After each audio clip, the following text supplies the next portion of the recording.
Welcome to our 19th episode of Black Dance Stories. Do you see the beautiful faces right in front of you? Here's a note about why we are here. Our dance world was pummeled by COVID-19, and Black dance artists are finding ways to talk about life during this time. Our world was further turned upside down after horrible events ensued nationally and globally, bringing attention yet again to the need for the Black Lives Matter movement. Black dance artists have not been quiet since. Black dance artists have been doing the work. Black dance artists continue to make work. To stay involved, we hold these weekly impromptu discussions and tell stories, Black dance stories. And we are here because of these faces in front of you. And we promise that this is one action and we will stay involved. We, the beautiful faces here, are a community working together to support, uphold, highlight, and celebrate Black creatives. Tonight is our 19th episode of what we hope will be many stories told in the artist's own voices. Thank you so much, all of you out there, for making time to be with us today and to witness the fabulousness of it all. Please, we really need your help to spread the word about this special time that we spent together. Tonight, it's Jaamil Olawale Kosoko and Chanon Judson's turn. Oh my gosh, it makes me so happy at the top of the month to say, please meet our BDS team. Woo! So beautiful. Tony just got home, literally, and he's trying to sign on to join us. But I will go first. I am Charmaine Warren. I am a Jamaican. I am the great granddaughter of Ida Boyd, granddaughter of Solomon Golson and Ruby Chapman, and I am one of 9 children by Theophilus Warren and my 94-year-old mother, Pearline Warren, who lives in Jamaica. I am a non-disabled Black woman. With the utmost respect to the Native people, I acknowledge that I live on the stolen land of the indigenous Lenape people, now known as Montclair, New Jersey, with my husband, photographer and graphic artist Tony Turner. Our daughter, Ashe Turner, a Black ballerina with locks, is in her junior year at Boston Conservatory. I have locks that are pulled on top of my head in Bantu knots and hanging on my shoulder. I'm wearing a white blouse and teal earrings. Behind me are photos of our family, a large plant, a lamp, and African masks. It's a new month, y'all, and we are here together again. What? My heart is full every week when we gather in this special community place. I love seeing you all in the chat. What a strong and resourceful dance community we are because we come together, and these artists that come every week say yes when we ask them to join the party. I turn it over to Kimani. Thank you, Charmaine, and welcome y'all. In the words of D. Sabella Grimes' mama, Gloria Grimes, delicious, delightful dancing night. That is what this is. Thursday nights, everybody. The importance of acknowledging our familial and dance legacies is an essential tradition. With deep respect and honor, I want to acknowledge the Lenape people whose stolen land I am zooming from, currently known as the village of Harlem. I am a Black non-disabled woman and live with my 9-year-old son. I am sitting in my dining room. I have a golden low-cut hairstyle. I'm wearing a blue top with large silver hoop earrings. I am the granddaughter of Lucille Madison, English professor. I teach because of her. Daughter of Ronald Augustus Fowlin, Jamaican warrior and gourmet chef, and Anne Fowlin, rebel and Renaissance woman. I dance because of them. My son Tamayo keeps me present and in awe of him, a blossoming young visual artist. And with that, I turn it over to the wonderful artist, Nick. Thank you, Kimani. Hi, everyone. I'm Nicholas Xavier Hall. I'm Haitian American.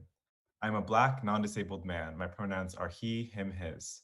I'm the grandson of Gertha Farr, Jean-Claude Hall, Jacques Arnold Nicholas, and Marie Violette Alexandre. I was born in Brooklyn to Sheila and Curtins Hall. My family, including my sisters Isabella and Victoria, now live in Montclair, which is on stolen land of the indigenous Lenape people. I'm also a recent graduate of the Fordham Ailey BFA program. I dance because it reminds me to keep dreaming. I'm in a white room wearing a gray mock neck sweater. Behind me is a mirror, a TV, and a black figure Matisse painting. With that, I'm going to pass things to Cynthia. Thank you, Nick. Hi, everyone. I am Cynthia Tate. I am the daughter of Walter Tate and Greta Shaw Tate from New Orleans, Louisiana. I am the publicist for Black Dance Stories, and I am so blessed to be here tonight with you and with this beautiful, beautiful tribe. I am a non-disabled Black woman coming from Queens, New York on stolen Lenape land. I am wearing an emerald top with studded hoop earrings. I am sitting in front of a blank white wall. And with that, I will hand this off to Gabe. Hey everybody, my name is Gabriel De Koladenu. I am the digital technology manager for Black Dance Stories. I'm really happy to be here with you guys and enjoy this wonderful moment. I am also on the stolen land of the Lenape people in Brooklyn, New York. I am wearing a white V-neck with a blue hoodie. Behind me is a bookshelf and a plant on top of that bookshelf. And I hope you guys are ready to party and have a great night. And from here, I'm going to pass it off to Caitlin.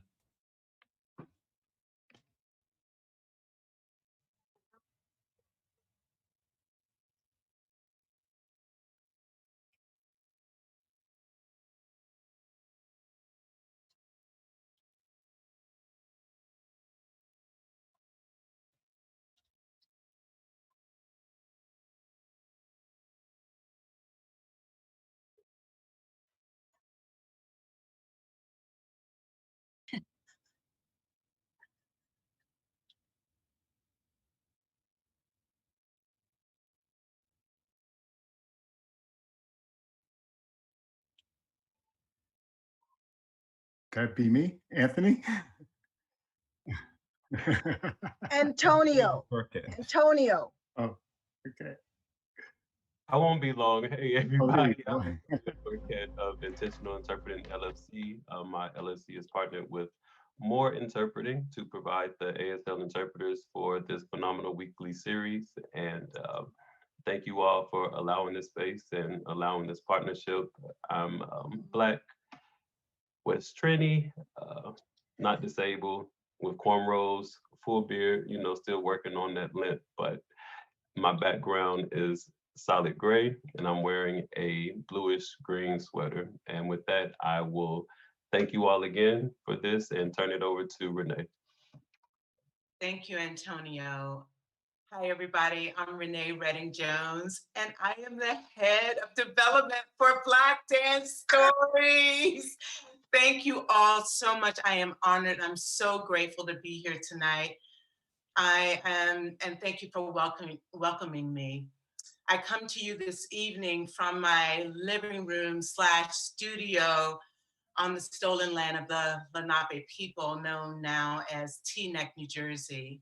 And in this moment, as I acknowledge the Lenape people, I want to also honor the original blueprint of my DNA and genetic lineage, to acknowledge that I am my ancestors' wildest dreams.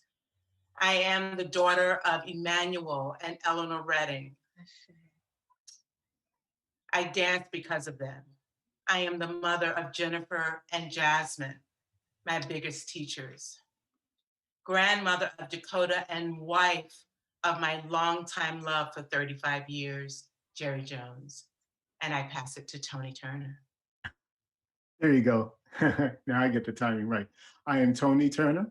I'm the son of Joy and Wanza. Joy is from Bermuda and Wanza is from Detroit, with my grandfather, my grandparents on that side coming from Macon, Georgia. I'm sitting on land stolen from the Lenape people and no doubt spilled and stained with the blood of my African ancestors. It's good to be here with Black Dance Stories. I'm wearing a white shirt and blue tie. The wall behind me is yellow and red. And with that, I'll pass it back to Me. I'm taking it, Tony. I got it. Thank you, Tony. So with this beautiful family that we have here that we want to keep going and going and going, we would love donations. Please consider donating. We have so many more stories we want to tell. And we also would love for you to subscribe, if you haven't already, to our YouTube channel. If we reach 1,000, that's what we're aiming for, please. And with that, I'm turning it over to Nick. Thank you, Kimani. So I want to ask everyone to put your name in the chat, say hello to your neighbor, introduce yourself. A big part of Black Dance Stories is the community, so we want to see who's with us tonight. And also, while you're there, please be sure to subscribe to our channel, like Kimani said, leave a like, drop an actual comment, follow our Instagram page at Black Dance Stories, follow our Twitter. It's not at Black Dance Stories, it's at BLK Dance Stories, and like us on Facebook. And while you're there, don't forget to grab a glass of wine, a cocktail, a glass of water, whatever makes you happy, but let's cheers to Black Dance Stories. Cheers. Cheers. Cheers. Cheers.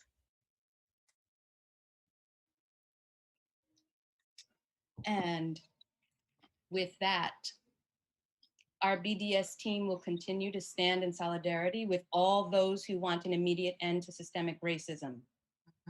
Ongoing instances of police brutality prove the need for support from Black Dance Stories and the larger community. So the election, it's not over. Stay vigilant and be safe. With that, I turn it back to Nick. Thank you, Kimani. We also want to acknowledge the ongoing protests in Nigeria that are protesting the brutality and violence from SARS. We want to send our love and support to our Black brothers and sisters in Nigeria. With that, I'm going to pass things over to Charmaine. Thank you. Thank you. And I know Antonio wanted to just name our fabulous interpreters that are here with us today. Yeah, so I just wanted to also recognize the interpreters who have been, dedicated and who are consistent and who show up to support. And I just want to recognize them for their efforts. And, I appreciate them as I'm sure you all appreciate them and others, so that there can be continued inclusion and accessibility. So thank you, interpreters. And their names are? I knew it was coming. Saru, Kara, and Kenya. All right. Thank tonight. you. Thank you for tonight. Yeah. Thank you all. Okay, so these folks are gonna say ta-ta for a little while. They're gonna do their thing as they always do. Kimani and Nick are gonna hang out with me. And do we have a special thing to share tonight? Caitlin, no? You believe we do. All right, so folks, enjoy this special treat from Jaamil. And we'll be right back with Jaamil. See you in a little bit. Let's just say I like taking chances.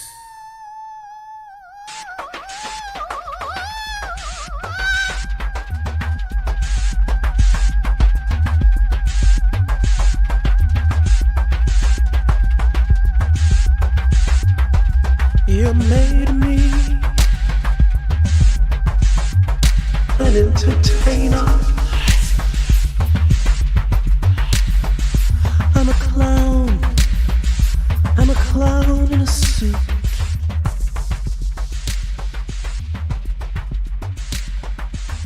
And And I've got my white makeup on, and I've got my big red shoe. Ever since you made me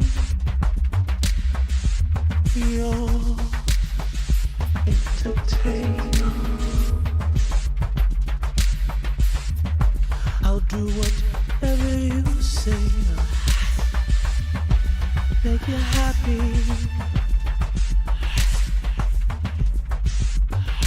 so happy.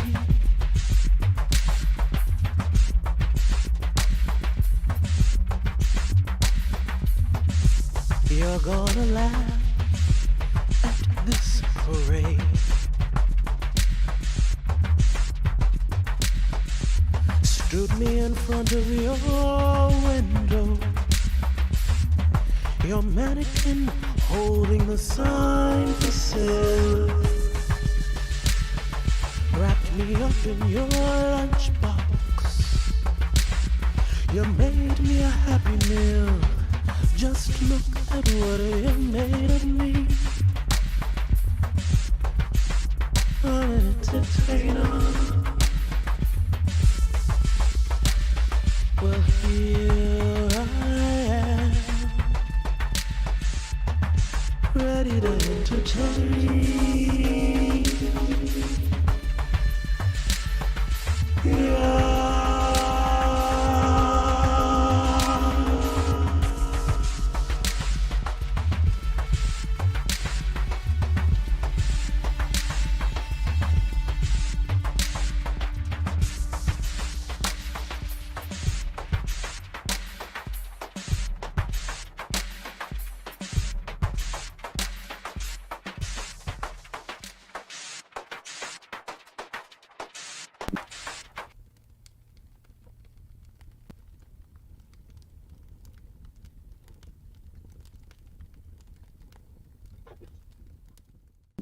Welcome back, everybody.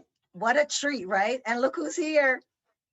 Jaamil is here. Jaamil, cheers. Cheers, Charmaine, Charmaine, Charmaine. Cheers. Oh my gosh. Mm. Thank you for sharing that. Hey, yes. I want you to introduce yourself, but I feel like you probably should tell people what they saw, maybe. Yeah. So that is a film. It's from my project Chameleon, a biomythography, aka Chameleon, the living installments post, I guess, pandemic. The context of the work shifted a bit, and so that's one of the installments from a film project that I've been working on. And yeah, it's important for me, to be able to share work in Black space, for Black people.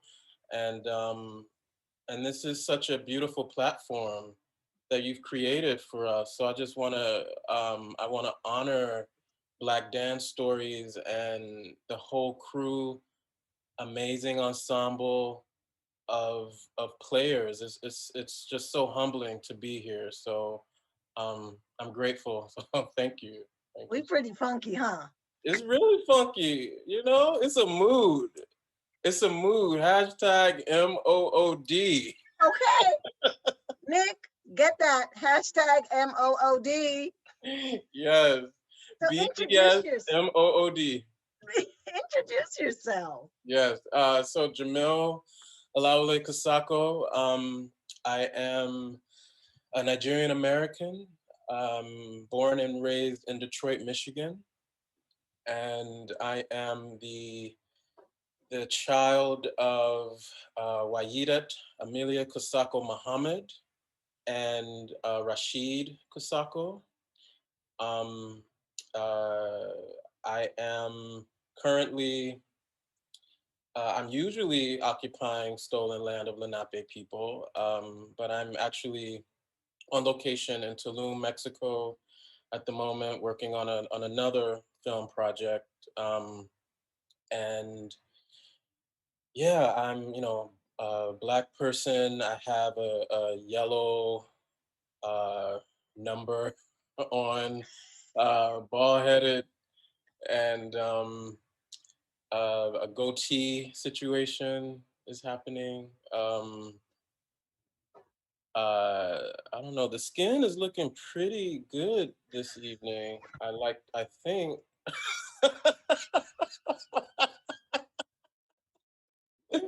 And I have this background. The background is a video piece installation that I've been working on with an amazing team of collaborators. Mina is a amazing video artist that I've been collaborating with for a while. And Mina has helped me to sort of reimagine this portrait series that I've been doing of my family. I've lost many of my family members. Many have transitioned. And so this is actually a portrait of my brother that I lost in 2015. And so this is him sort of broken into these light fractals that are projected onto a surface and is sort of shining. And so it's almost, I mean, there's something sort of haunting, there's something ghostly about it. And so I like to think of him, you know, whenever I get into the Zoom, you know, it's a way of visiting him in this space, you know. Is this the only one you've created? I didn't know It's this. a series. It's a series that I'm working on. So basically, all of my family members that I've lost, I'm sort of in this process of translating them into these light portraits. And you know, if there's anybody out there who wants one, you know, hit me up. We can, you know, get you one too. You know? Say the hit up place. The hit up place is Kosoko Performance, or actually, it's best to hit up Kosoko Projects at gmail.com. That's KOSOKO POPROJECTS at gmail.com. I had to think about it for a minute. See, I told you I shouldn't drink, Charmaine, and you got me intoxicated.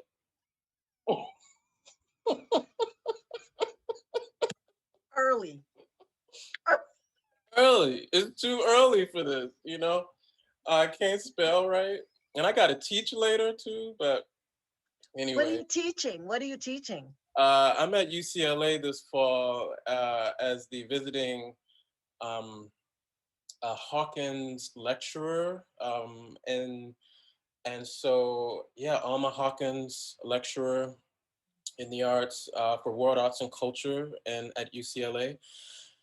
And yeah, I'm teaching there. It's been amazing. You know, it's an amazing group of just young, talented artists that are really, you know, figuring out how to make work inside of perpetual pandemic. You know, how do we do this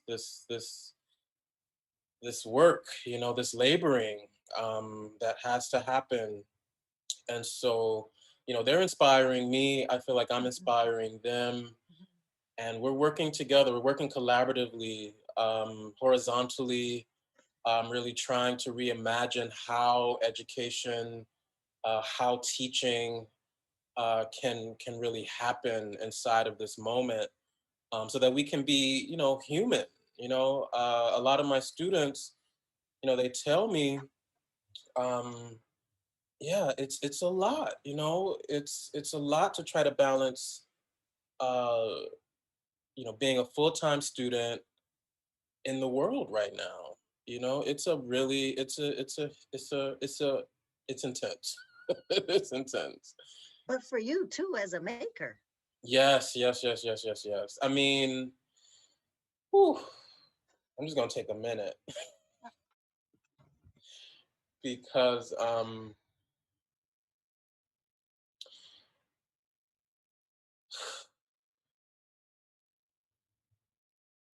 yeah. Again, it's a humbling moment, I think, to say the least, to be an artist, to be a Black artist, to be a Black dance artist, Um, so much of our work depends on the body, on the spirit, and on connection. And so I'm really trying to understand, what happens when the sort of usual modes of connection and relationality are not as easily accessible. Again, I think, we've been making work inside a perpetual pandemic. This isn't new per se, but I think for many of us living right now in this moment, this feels very uncommon. It feels very new. And it's so entrenched with so much uncertainty. And there's a lot of fear, and then we also have to understand that there's this election that's happening that is that's strange to say the least. If we're to say anything, it's strange. It's a strange moment, but I also think that this is an amazing moment to be alive. This gives us such an opportunity to reimagine the world that we want to inhabit, that we want to pass down to the next generation. What an incredible time to live, to change the course of history, and to make the world a safer place to actually inhabit and to live and to thrive inside. And so that's really that's my wish, that's my goal for my work, is to inspire, and uh, to hold a space that allows for a kind of radical imagination to prosper, to take shape, so that we can begin to do this work, so that we can continue to do this work of realizing the world that we want to live in, that we want to be in. I like to think that this moment that we're living in the United States, in the world, in the project of the world, honestly, but I'm thinking specifically as an American, whatever that means. But this really is a moment inside of a long trajectory of laboring. And so I like to think of us as still in the process of laboring to become uh, who we want to be as a nation. And I think it's a really hard project. It's a difficult project, but we're doing the work, as you say, right? We're doing the work, and so yeah, we continue. We continue. What do your students say when you say we're in the process of laboring? Oh my goodness. Right? Yeah, I think, well, they say a lot of things. They listen. They listen, and they ask questions. What is this laboring? What does it mean to do this sort of work? This spiritual laboring. It's a spiritual laboring that we are in the midst of, in the depths of, and it's testing us. This is a test like none we may have ever known in a lot of ways. This particular moment, but we have this technology. We have this technology of Blackness. We have this technology of spirit, and we have this technology of love and care and humanity. So I do think it's inside of that space that we find our survival, and that we find yeah, our blessings, you know. Have you been privy to the, well, of course, Black Joy? I've been hearing so much of that.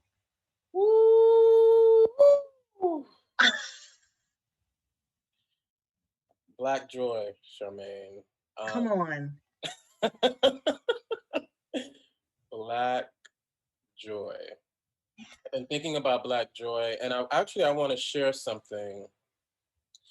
I call this Black Joy is a protest.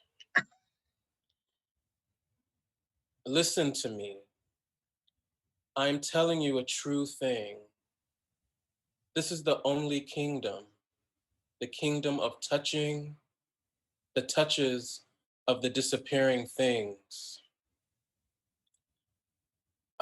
And this is that's an excerpt from a poem by Germain, Arcadis Germain,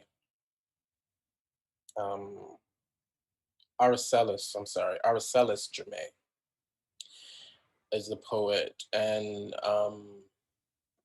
yeah, and it's something that I've been thinking about just in regards to how we have to hold the loss as intimately as we do the joy. The two feel hand in hand. Anyway, so this is Black Joy as a protest.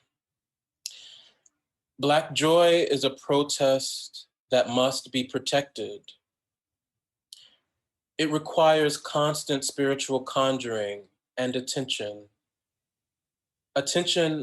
of embodied survival.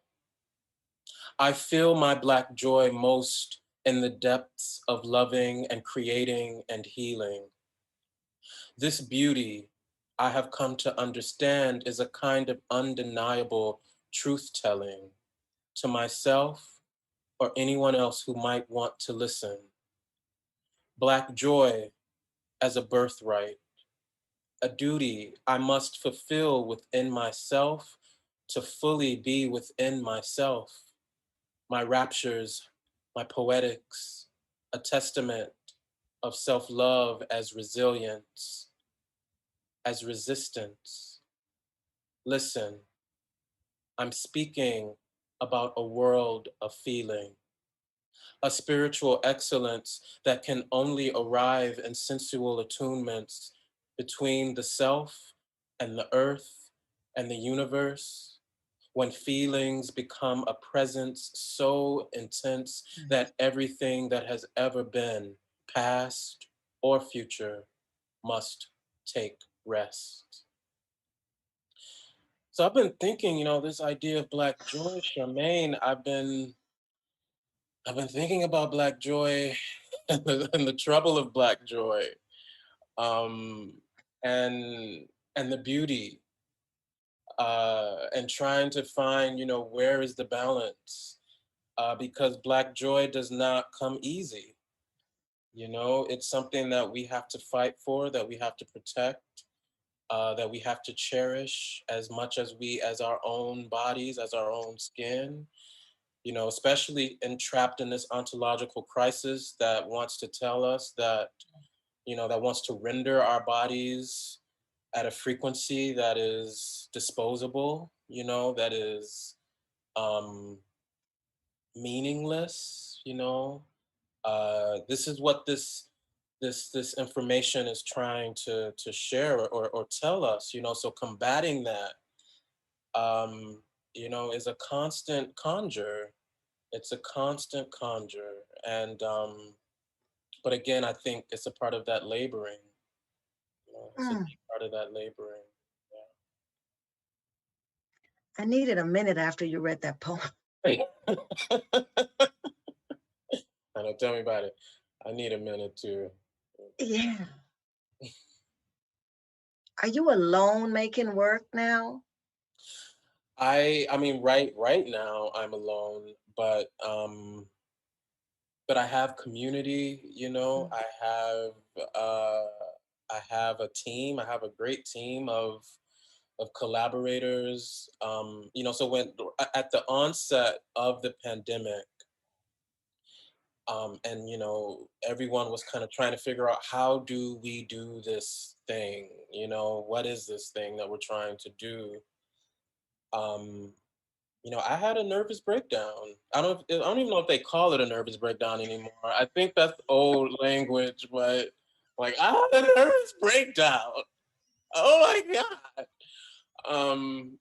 But I was very much entrapped inside of this apocalyptic Armageddon kind of narrative that I had learned early on, you know, in the Black church, honestly, you know, uh in my grandmother's household, you know, with white Jesus up, you know, at the under the over the doorway.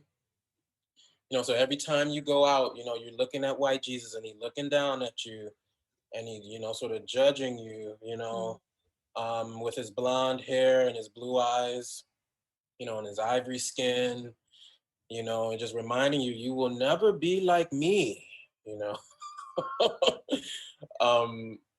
That's me queering white Jesus a little bit.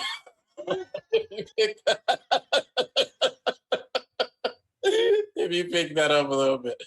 But yeah, and so, you know, that there's white Jesus, and I had always, you know, white Jesus was never a figure that I was able to fully like wrap my head around. I never quite understood.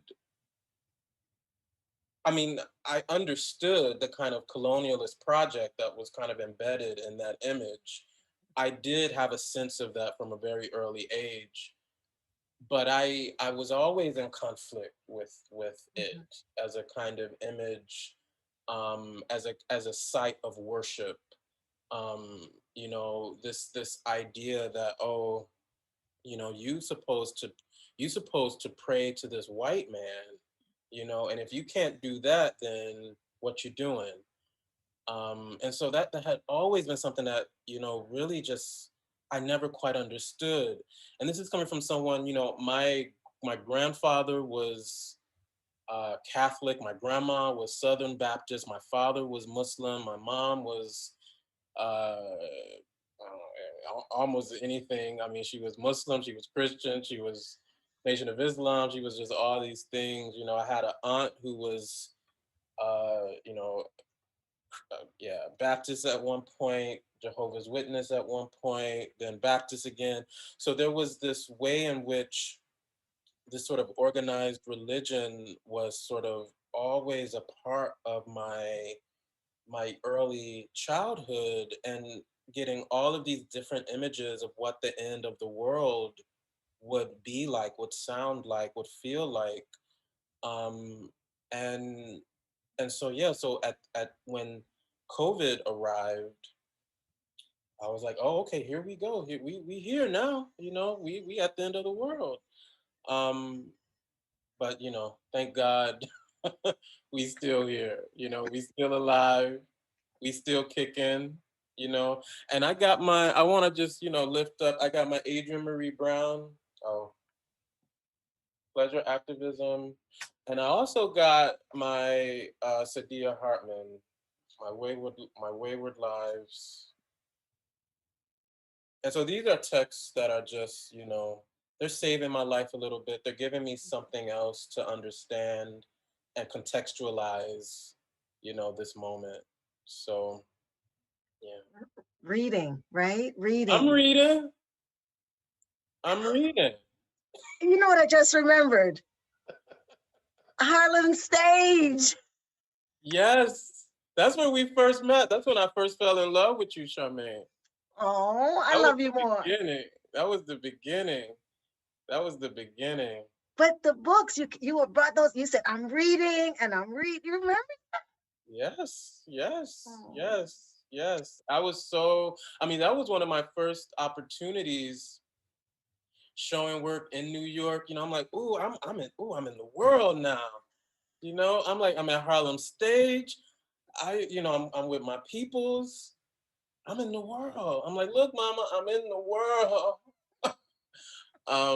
And then years later, I would be making the European premiere of #Negrophobia, and in the world again, but like in the world and kind of lost in the world a little bit. But maybe that's another dance story. We can talk about that.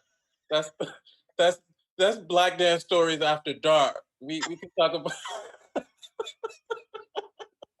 Before we get too dark, into the dark, let's bring in Chanon. Okay. Oh my gosh, Jaamil. Oh, Chanon, come in. And yeah, friends are here, y'all. Friends are here. Yeah. Elizabeth Zimmer is here. Amy Costello is here. Joanna Ketzer is here. Maria Bauman Morales is here. Carla Peterson, Laura Marchese Montclair. Lori Uprichard is here. Kate Mattingly, Stacy Dinner. Ann Davidson, Samantha Spees is here. Travian Pollard. Deva is here. Wendy Perrin is here. Lena, excuse me if I say this wrong, Engelstein. Valerie Rashawn. Jennifer Harge is here. Jay Harge. Yes, Harge. Brenda Dixon Garcia. Okay, I have to give it up. Okay, so I can't talk about my family without mentioning Dr. B. I love Dr. B so much. So when I was in that moment, that dark moment early on, Dr. B, she called me.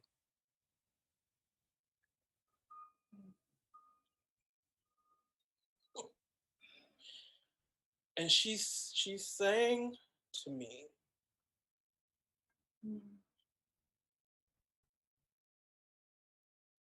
She sang to me.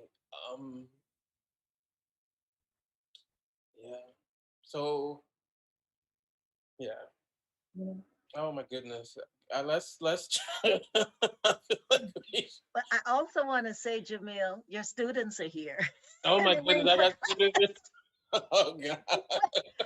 Let's welcome Chanon and cheers to both of you. Yes. And then I'm gonna go for a minute. Mm-hmm. So many things. Oh my goodness, Chanon, those earrings.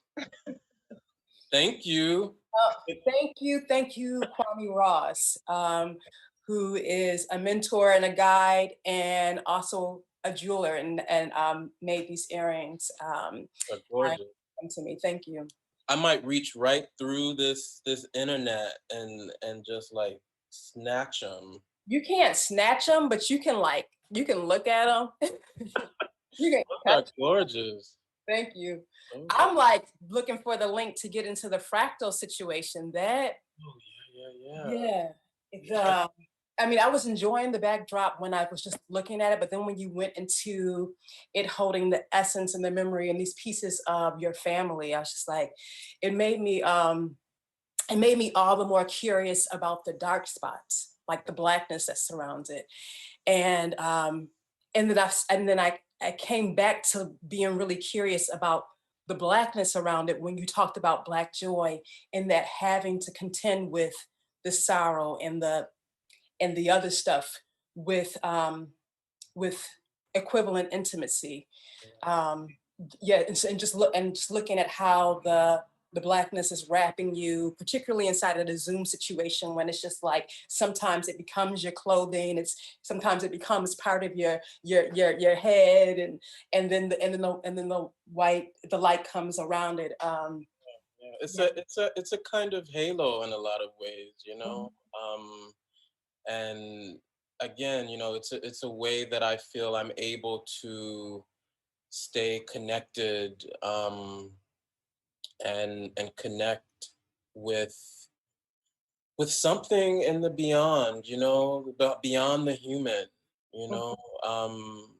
and it makes Zooming a little bit less intense, a bit more bearable. What I was thinking about, as you talked about your students and talked about being in a classroom, was just how you are embracing the technology, even inside, like a backdrop, which could be, it could be, it could be a rainforest. It could, it could be anything, it could not be anything, but using that to bring in those technologies when we know that so many of the things that we use to connect and source from the diaspora, that some of those things don't necessarily translate through the virtual space, but you actually, it's like, oh, but that's the way that you say, okay, virtual, how can we be inside it and amplify, like the reimagining, like where are the opportunities? So I'm so appreciative of that. Yeah, just a lot of resonance and some of the things that I'm contending and grappling with artistically and personally right now. So I was just so appreciative of that share. And lots of things. Like I was like listening and like, ooh, let me write this down. Let me write this down. The laboring, I was just like, these were supposed to be my notes to stay on situation. But I was like, let me just think about what I feel when you talk about the labor and laboring laboring as transcending and morphing and elastic in terms of existing in multiple places of time. So if we talk about what we are sitting inside of as a people and we talk about it as labor, then it's like, what is time? Like you counting 4 years, you counting how many years when you talk about labor and like how labor can just be in so many multiple dimensions. I so appreciated the use of that word inside of the whole, the work and the brewing that we do as a people. Yes, yes, yes, yes, yes, yes, yes, yes, yes. And I appreciate I appreciate you. I just have to say, I know we only see each other like once every 5 years or something.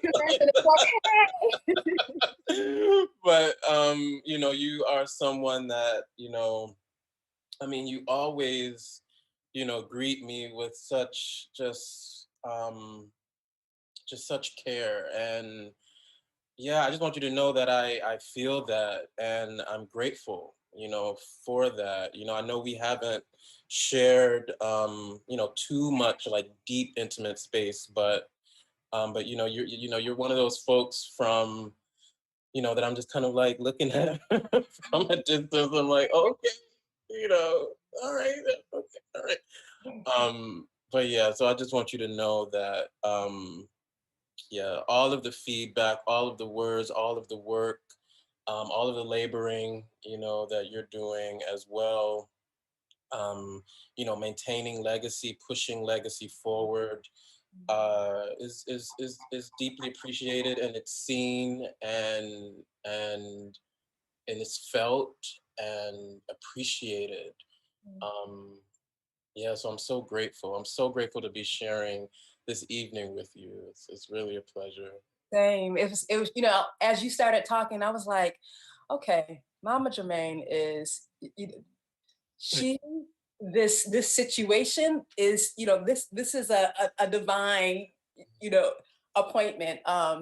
Because it's the same. Like you're someone who I'm like, oh, we need to cross paths a little more. I remember we were whatever the last convention that we were crossing, and you and Holly were like, yeah, that was so fun, the jam that we had last night. And I'm like, the jam? How come I didn't know about the jam? But it's like, I definitely have been just so appreciative of your work and you as a human. So yeah, I was so excited like, experiencing you inside of your share. And it's like, okay, this makes sense that that we're sharing this time together. And I'm looking forward to the ... Yes, yes. The ... It's to be continued. The there's so much more to come. So yeah, I too am looking forward to it. And yeah, and to you like sharing the link to this artist that made these earrings for you. Kwame Ross is actually, he's in the ancestor realm now. Kwame Ross, he is, Kwame, really my entry point into Urban Bushwoman on a number of levels. When I first saw the company, he was performing with the company. And then when I came to, and that was in 94, 95, when Urban Bushwoman was performing Bones and Ash, and Kwame was in that work. They came to Buffalo, New York, and I met him after the show. They did a master class, and I was like all up in the situation, had never experienced anything like that. I was like, okay, what I gotta do? Then fast forward, many years, high school, college, came to New York, and we had a number of friends in common that by way of Black College Dance Exchange, and they put me in relationship with Kwame, and I started working with his company, Prophecy. And Kwame also at the time, he had his company Prophecy, and he was also the associate artistic director for Urban Bushwoman. And so, as the story goes, Urban Bushwoman was having an audition, and Kwame was like, okay, you need to be in this room. And what year was this, Chanon? That was 2001. 2001, okay. Yeah. Wow. Yeah. Wow. Yeah, yeah. Wow. I know. When I'm like, 15, 20. I'm here to interrupt. Why you put your head down? Because I hate this part.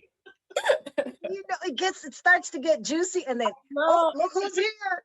Yeah. Oh, okay. But I have words. Naomi Mackland is here. Naomi Mackland Braggins. Excuse me, Naomi. And Chris J is here. And some words for both of you. Trevian said, come through, Chanon.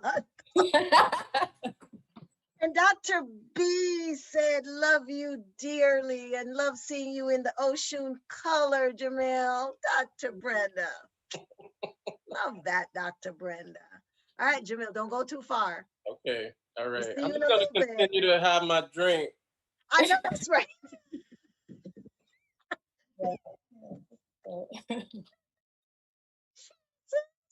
Well, introduce yourself, and this is your time. Thank you so much for this time. I have so much gratitude to you for this opportunity to share on this platform. I was listening to Jaamil talk about how this is a mood, hashtag mood. I don't live in hashtag land, but hashtag mood in the situation. And I mean, literally all day I was like, with that pre-show jitters, anxiety. And as you begin to speak, as folks begin to introduce themselves, just the gratitude for being here, for being invited, for feeling at place here, was grounding and maybe equally overwhelming. So I just thank you so much for this invitation. My name is Chanon Judson Johnson, wife of Denrick Johnson, mother of Asar Johnson, Leia Johnson, Zion Johnson, daughter of May Judson and the recently transitioned Willie Judson, granddaughter of Willie Judson, Francis Judson, Rebecca Davis, James Davis, great-granddaughter of Grandma Mary and Grandma Vera.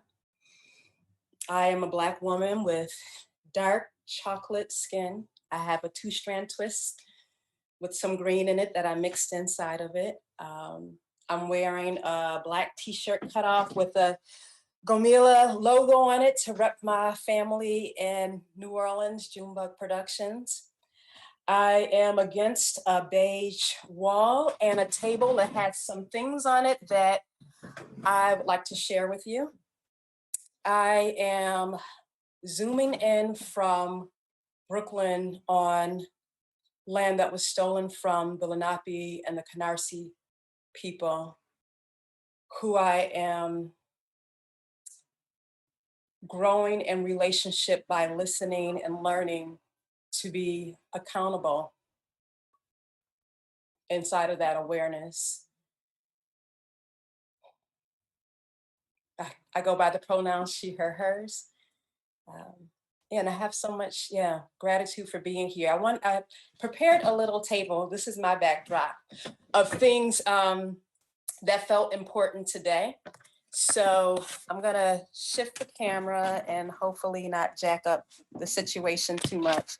So that's the wine that is important for this gathering. I'm not gonna talk too much about them. I'm just gonna share, and then I'll talk about the things that feel necessary to talk about.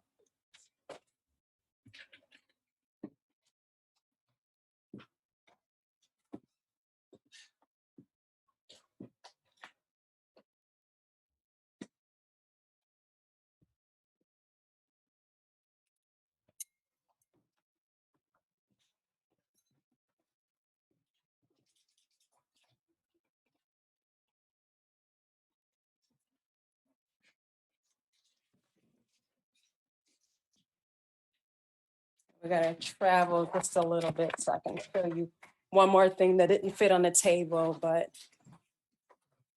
I wanted to bring that into the space too, because it's my favorite painting of my husband's. He's a visual artist, Derek Johnson.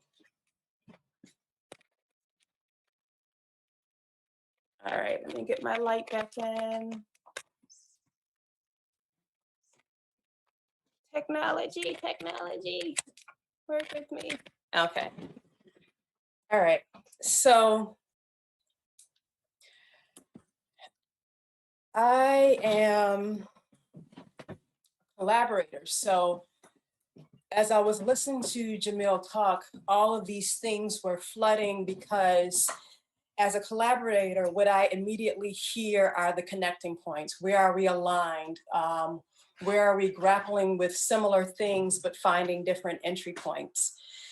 So I'm gonna riff off of the things that are feeling resonant right now, so that this is a continuum of the conversation that we were just in.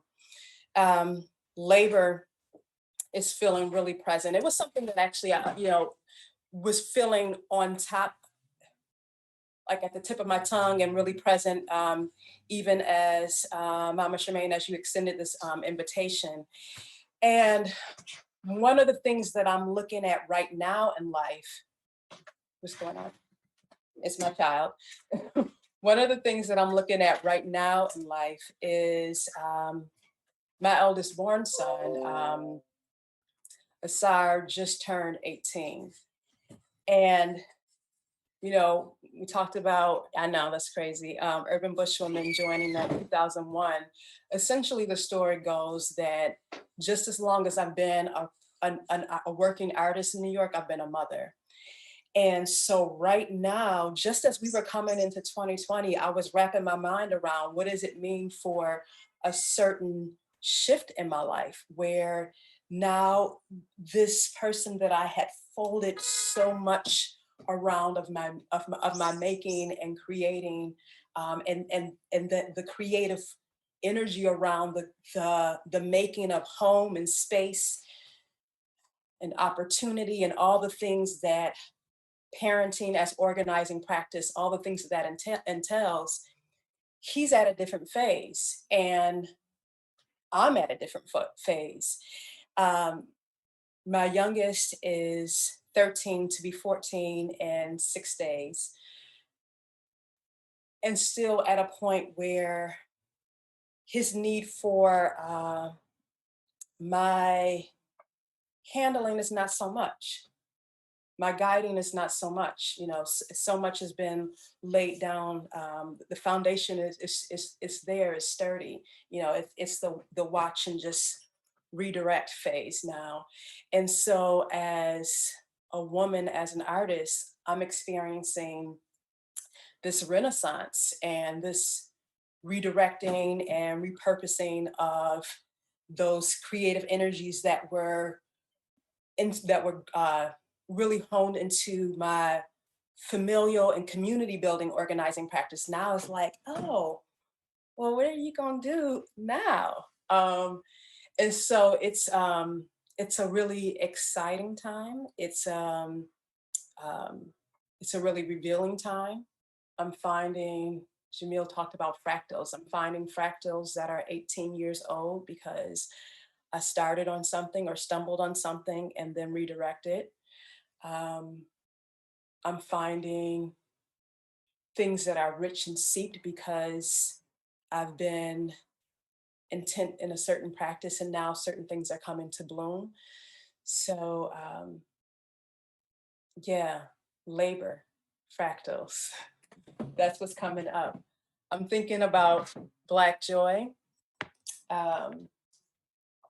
This is Asar at age 3.5, nearly 4. I was pregnant with Zion at the time.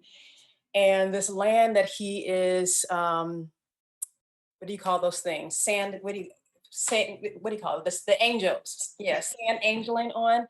This land is my grandparents' land. Francis Judson, Willie W. Judson Sr. And so the Black joy contending with the loss of those grandparents, the loss of that land.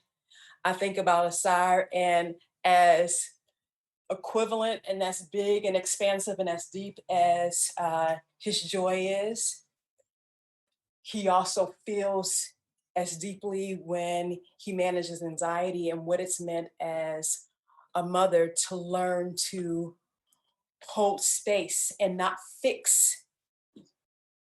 I'm not the anecdote. There's fertile ground in the darkness.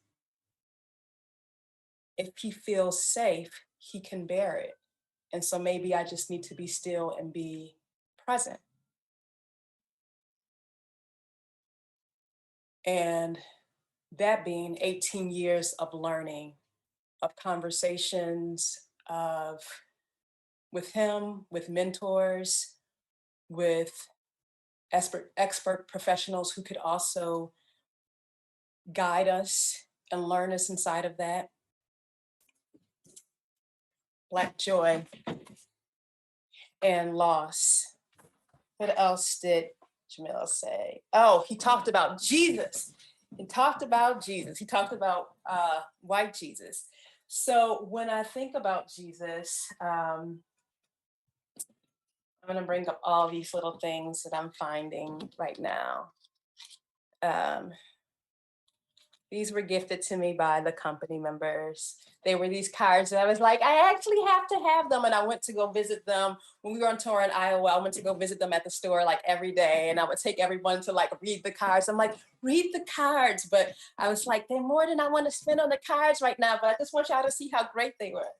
And then Samantha Speeds, my co-conspirator in creating and instigating and probing and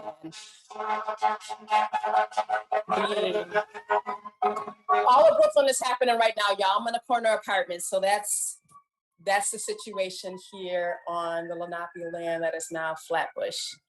Boom, boom. So Sam challenged me with making my own cards. She's like, you know what, make your own cards. And so I was like, okay, I can do that. And so I started making my cards, and then the company members gifted me with these cards. So I have these as well. But Jesus. So I was raised in a Kojic, Church of God in Christ Pentecostal church. And my grandparents on both sides really heavily seeped inside of the church. Missionaries, deacons, church on Sunday 2 times, morning church, then you go home and eat, you come back to church. YPWW, midweek.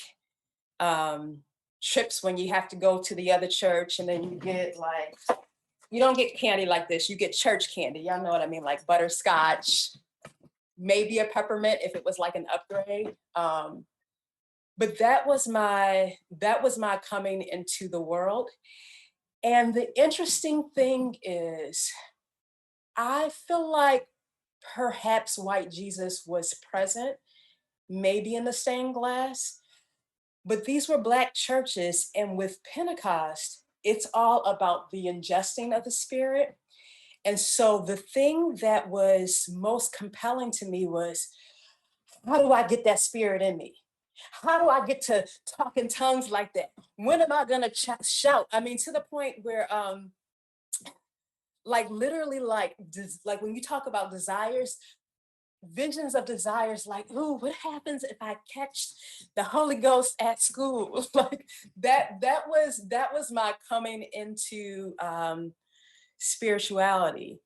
And so where I'm at a space right now where my lens and my responsibility in terms of what I am spiritually accountable to understanding and being responsive with, that's expanded. But the idea that it's in you, that is something that you have a direct link, you are plugged in, that is a constant. And so I'm thankful for that bridge that's carried me. I'm thankful for my grandparents, my grandfather, Poppy, who took me up to the front of the church to claim salvation when at 8 years old. You don't know near about what that means, but I knew that I wanted to go up and step into something. I knew that I wanted to put myself in that space to get closer to, like, I want to plug in or understand how I'm plugged in. Those things still, those impressions still feel very, very deep inside of me. So, not to white Jesus, but forever grateful for that bridge that carried me to where I am now. And with respect to what my grandparents understood, what was enough to sustain them and to get me to where I am. And then, Sarah and Zion, they're growing up with a whole other situation. And so, we'll see some years from now, like, how that grounds and forms and, where they go from that. Almost anything. I don't know what that one was about. So I'll share with you something else that that came up for me. I keep breaking things. Like all quarantine, I've been breaking glasses, breaking plates, and I don't know if my husband is watching. This is not a win, but I broke this necklace today that he bought for me. That happened. And a friend of mine who is a fellow Bush sister, Nia Eubanks Dixon, she and I were having a conversation about trauma. And she shared with me an exercise that she learned that she uses when she does trauma-informed facilitation, where they intentionally dismantle, break, apart a vase, and have to contend with the fact that something is broken, and that the restoring or the moving forward is not in trying to glue this and make it whole again, but maybe it's just acknowledging these broken pieces. Perhaps this becomes something else, and maybe I dismantle this and say, okay, well, as a singular piece, I can make a necklace, something else can happen from it, but I'm not gonna try to crazy glue or, whatever else I have in my Michael situation, craft in the back. Like, I'm not gonna try to make this back to a thing. I'm gonna acknowledge that something is broken. And so I've just been sitting with brokenness and the lesson of brokenness throughout quarantine, trying to understand what that's revealing for me. Some of the things that's coming up for me when I think about brokenness is my nature towards wanting grace. And so Kwame invited me to the Urban Bushwoman audition. At the time, I was working with a choreographer whom I love and have so much respect for. And we had a performance that was the same weekend as the Urban Bushwoman audition. And I was in such a place of like, this, because I didn't know how to process that. I didn't know how to process that there is something that's calling me, that's telling me I need to be in that space. I need to be in that room. That's clear for me, but I have everything that I understand about honor and about grace and about integrity has me already committed in this other way. And I had to break something. I had to break something that was in fact broken. And at the same time, I have no doubt about how that decision has added, informed, and has grounded me in such purpose and community. I don't think that that's the only lesson, because I keep breaking things. So I'm like, clearly it's like, you ain't got it all, girl. You got a piece of the break. My father recently deceased last year. And the next day we had a performance, and I was like, okay, well, my dad's gonna be like, so what you gonna do? You're not gonna do your show now? What, the artist doesn't do the show? So I went on and did the show, but then I went on and did the year. And I didn't take time to contend with the brokenness. So I think that that's also some of what I'm learning from it. And I mentioned to Jaamil that we're inside of a creative work that's also given me an opportunity to look at fractals, to look at memory, to look at archives, to look at to look at ancestors, those that we know by name, those who are also here by guides that are waiting for us to build relationship with. So yeah, this idea of sitting with loss, acknowledging loss, but also building relationship by listening and by creating ceremony and ritual. Shout out to Jamae Zandu for creating ceremony. That's something that's sitting with me too. I'm a collaborator, y'all. I'm also very tangential. So normally I make, I give a precursor about it because I'm like, oh, everybody doesn't talk like that. But y'all got into it before I got a chance to forewarn, but hopefully you followed the swirls and connected the dots. Yeah. Do you ever get pushback from the family, from the boys? Oh, yes. And so as you can hear, aside cracking up, yeah, that's one of the things that I was really clear about. And I was really clear about, we all are in an accountable relationship with each other. So that means that there is sacrifice. I would tell him, I actually do not love soccer practice. It's so boring to me. There's nothing about me that I don't enjoy it. I get nervous, but I understand that this is something that has meaning for you, that it is a part of what you have asked for and what you need for where you are in this journey. So I'm going to make that sacrifice. I'm going to be there. Yeah. Leia loves to tell about like how long she exaggerates. She's like, in rehearsal was like 15 hours long. And I'm like, but that's part of their reality. So I think that learning to learning to understand that we all are going to have to navigate and dance around so that we all are full, that we all are inside, that we all are purposeful and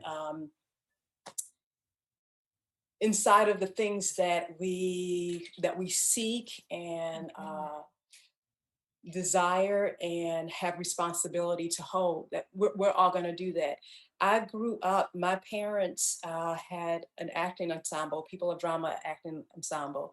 And so my earliest understanding of how that works to have a family and rehearsals happening at home, the earliest I can recall is when they were working on a production called Frankie and Johnny. And so I think the math of that is that I was 2 or 3, and like I have some memories of like my dad being downstairs and like lying on the floor and being like, "Is he okay?" and being sent back upstairs with like not just my siblings. There's 4 of us, but not just the 4 of us, but then all the other children from the ensemble members who were all like, "Y'all go upstairs and you play." Because that's a community and a cohort here, and we're building and we're creating down here. But there wasn't a disconnect. We were ever a part of it. So 2 years old is when I remember seeing it. When I was 8 was when I was in my first production with my parents. And like, if you're in a production, you're in a production. Like my dad's like, "You're not gonna just be on a stage to be cute. No, you're gonna do your work. The note was this. Go back and do what I told you to do." So we were in productions, Black history programs, and being in school, but being excused from school to go to other community schools inside of Buffalo, New York, to do the Black history programs that my family had created as part of the acting ensemble. That was my coming into art as part of building community, as part of responsibility, as part of this is what we do. There's not a disconnect between parenting and growing as a young person, and also art lives inside of your home. It's part of it's in your lectures. It's in how my parents created space. How they nurtured us. All of my siblings are all artists. My sister and I are both in performing arts. My brothers both in technical theater. So it was something that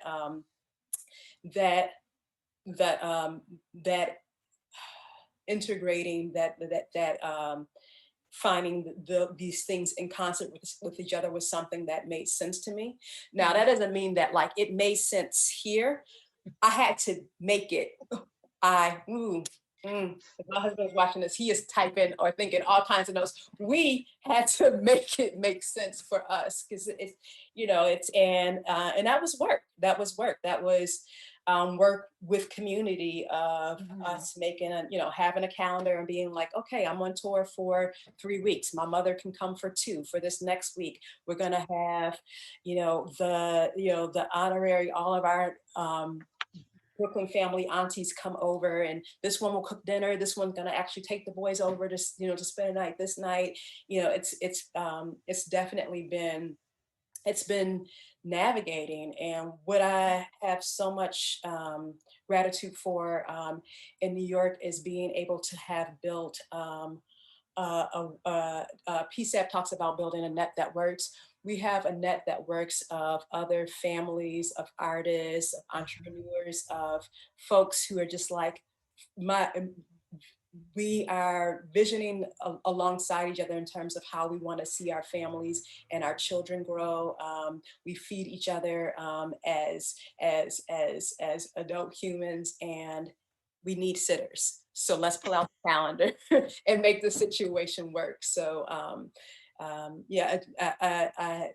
I and we have done this with so many hands and stoves at many different places, and many bosoms for that have held our children and have been there for them. Community, right? Yeah. Let's bring Jaamil back in.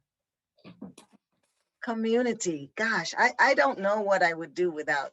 We don't know what we would do without all of us together, right, Jamil? I mean, that's it. You know, we need each other.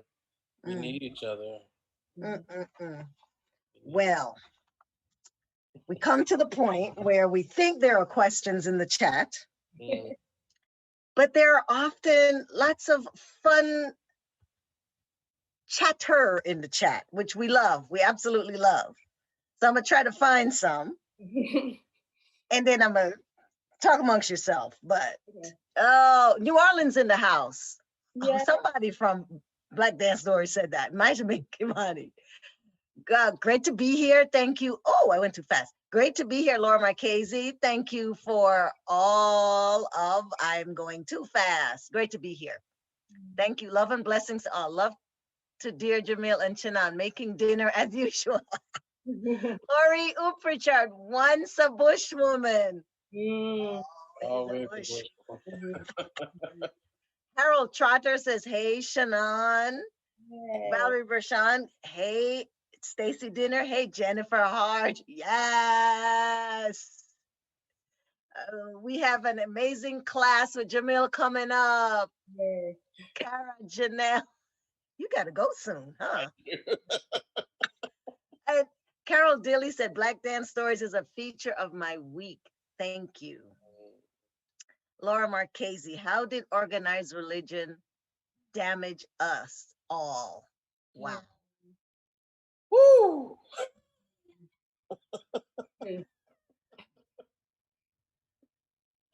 I don't know if we need just a moment. Exactly, right? Or you all want to respond to that, but that's, wow. I mean, it's real. I'm thinking of like the damaging that happens under the guise of saving or under the guise of a savior. That's all. What goes on top for me is I remember we were preparing for work, walking with Train with Urban Bushwoman, and we went to this Haitian voodoo exhibit, and inside of the exhibit, I remember they had all these altars set up, and all of a sudden I just felt like churning. And Jolly was like, "Oh, I'm gonna go out the room for a second." I was like, "Yeah, I'm gonna go out for a second too," and I'm gonna go back in. And what I realized inside of that, maybe not so much organized religion, specifically thinking about Christianity and the ways in which I had been introduced to doctrine, that there was no connect to womb activation and all that resides there, the truth, the memory, the DNA that connects, you know, to generations past. I didn't have a link by way of the channels that I had been introduced to spirituality that allowed me to access that space. So that's been a lot of my redirecting and remapping as I've been inside of stretching and expanding of what are the practices and the understanding that allows for, well, full vessel, first of all, but really like that allows me to sit inside of that, that space of truth and knowing. Jamil, I remember you started to talk about spirit as one of your guides right now, right? Yeah, I mean, I've had to come to a really deep understanding as to the spirit that is in me. Not this thing that I'm having to look outward for, but this thing that is that you know, again, that's the birthright, you know, that we already have.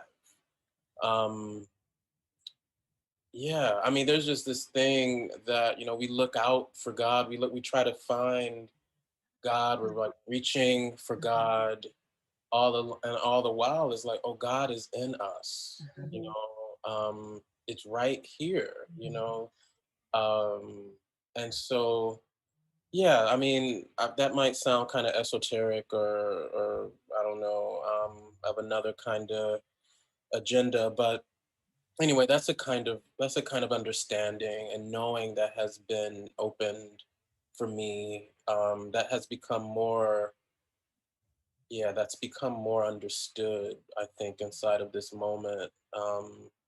You know, I don't have to look out so much. I had been looking out a long time, and I'm like, oh, okay, it's right here. You know, we are in this spiritual, you know, understanding and worlding with each other. Yeah, so I mean, that's something that's coming up for me. But I also want to, you know, I want to just sort of hold space and acknowledge Chanon in regards to, you know, altar work, the creation of altar work, you know, family, remembrance, the fertility that exists in the darkness, learning from one's offspring, and sort of like this sort of nurturing up that can happen, you know, is not only it's not only taught down, but it also is regenerative, and it sort of cycles back up. Yeah, just you know, breaking things in quarantine. I'm like, Just the break, living in the break, with the break, understanding, you know, the break, acknowledging and accepting the break, and what we can learn inside of it. Yeah, it was, yeah, really powerful. You know. Maria Bauman said, y'all better preach. Bauman Morales. And also she said, what a gift this is. So many people are acknowledging the gift of you all being here. Trabian said, this is such a healing space. Carol Dilly said, this is where she comes. But Wendy Perrin said, let brokenness teach you something. That's already something to learn from. Yeah. So many shout outs because of that. Maria Bauman also said something, how brokenness relates to surrender and opening and availability. Yes. But there is a question. Whoop, whoop. Oh, wait. Tony Turner also said those earrings, Jaamil, right? Is amazing. Those earrings. We might, Jaamil, you and I are going to fight over those earrings. I'm just saying. Yeah.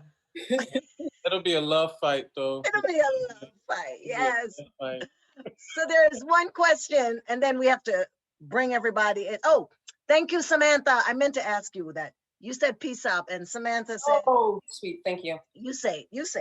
The People's Institute for Survival and Beyond. Urban Bushwoman has been in relationship with PSAP since, I want to say 1994 was the first encounter, and steadily building ever since. They are the organization that we are in collaboration with, and who we do so much learning with. PSAP does workshops on understanding and undoing racism. They're about 40 years old this year, and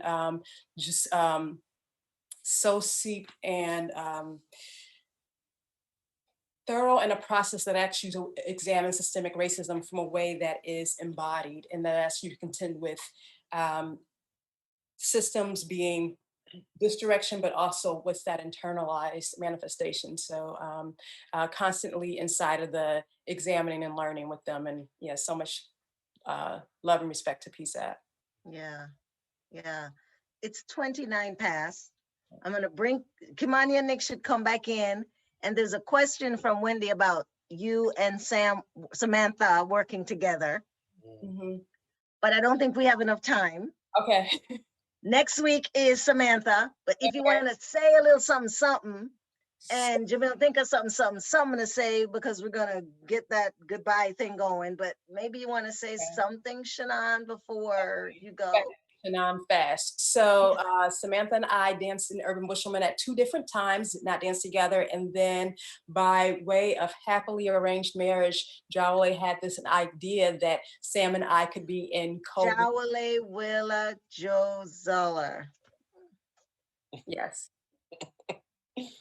I cut you off. I just want to make sure they heard the. And I'm gonna leave it to my homie to pick it up. But yeah, it's going down. It's a gift, and it's exciting, and it's it's still in its building. We're still we're building work and building the aesthetic that is our collaborative aesthetic at the same time, and it's really exciting.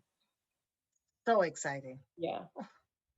Jaamil, did we forget anything? Any shout outs? Any people in your collaborative work that you should probably shout out, right? Yeah, I mean. I'll put you on a spot a little bit. I know, right? Oh Lord, there's so many folks. I don't even know. I don't think you have so much time to acknowledge everybody. But I will say that in regards to the film specifically, Entertainer was co-directed by Ima Idoze. There's like stylists and all of that. I mean, it's a long list of folks. But Everett Saunders is the composer that I'm working with. Yes. Yeah. So I mean, there's a lot of folks, but yeah, just. And you just got a grant. Think about that. You didn't say anything about that. I don't think I need to say anything about that. But I'm grateful. I'm happy. It means I'm gonna be okay for a couple years at least. Excellent. A pew, and if you got something, that's acknowledgement, and let them just give you the daggone thing and let you go make your art. That's all I'm got to say. No strings attached. Yes. Good. No strings attached. The strings, y'all. The strings. Yes. But yeah, so grateful to you, Charmaine, to the whole Black Dance Stories team. Chanon, again, a pleasure to be in space with you. And yeah, all of my creative team with Kosoko Performance Studio. Yeah, we doing it. So doing it. All right, Bushwoman doing it. Go ahead, Chanon. Did I cut you off again? No, well, I thought I had like 2 seconds, so I was gonna like kind of slip in. But if I have a moment, yes, so much gratitude for being here on this platform. Thank you for just the platform in general. It's been such good food to be able to be in the room and then catch up on it. And I'm looking forward to how this continues to leave its mark and grow. Jaamil, it was so great to have this time. Seriously, this is part of the continuum. I look forward to being able to talk more about the fractals and installation and like other things that I wrote notes on. That's like, okay, we can talk about that later. And shout out to the home crew, Urban Bushwoman, the company, the family, the community, the net that works, the mamas that I talked about who are who have held down, the mamas and the papas who have held down our family. I am here because we are. So hello. Thank you. Ashe. Ashe. All right, y'all. So next week is Samantha Smeeds and Virginia Johnson. Black Dance Stories kicking lots of butt. Yes. We thank you all for being here, for sharing space with us. It means a lot. Right, Nick? Right, Kimani? Absolutely. Means a lot. Okay, folks, come on back. Tell your friends. Help us out. The money goes right back to the artists. Help us grow. Good night. Take care of yourself. Good night. John Lewis, go get into some good trouble. Yeah. Good trouble. Yeah. Good trouble.